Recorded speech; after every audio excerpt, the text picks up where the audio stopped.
Unti-unti ko nang nakikita yung bigat ng mga maling nagawa, mga taong nadamay sa unos, na ako rin naman ang may gawa. May mga gabing di makatulog, kakaisip kung saan ako nagkulang.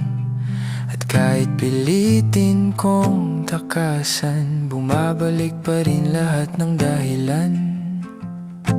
Siguro eto na yung bahagi na kailangan kong tanggapin, ng tahimik na bawat sugat na iniwan ko, may babalik ding sakit sa akin.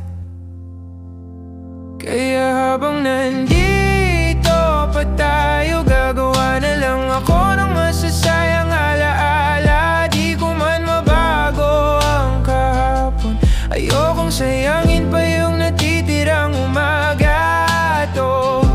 Malungkot pa rin ako, pero natututo nang di kontrolin ang bukas. Kung ano man ang ibigay ng tadhana, tatanggapin ko na lang ng dahan-dahan.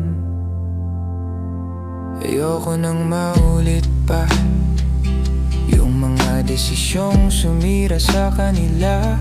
Pagod na akong makita na pati mga mahal ko na dadamay sa gulo ko. Kaya siguro kailangan kong matuto na mabuhay muna sa kung anong meron ngayon.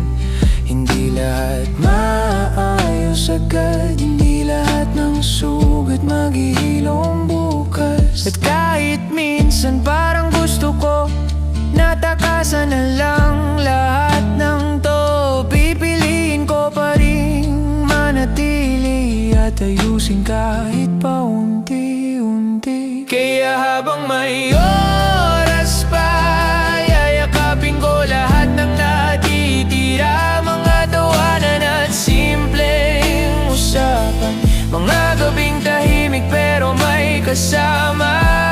Di ko hawak ang kahihinatnan, baka bukas mawala rin lahat. Pero ayoko nang ubusin yung ngayon, kakaisip sa wakas.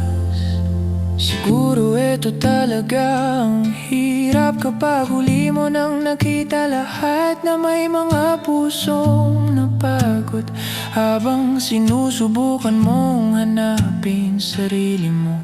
At kung ano man ang kahihinatnan, alam kong parte rin ako ng dahilan. Kaya di ko na lalabanan kung ano mang kapalit ng mga pagkukulang.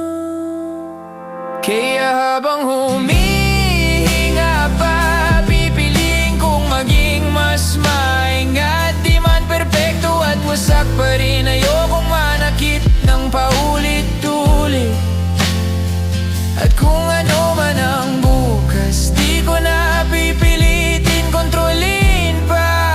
Mag-iiwan na lang ako ng maala-alang di puro sakit at luha.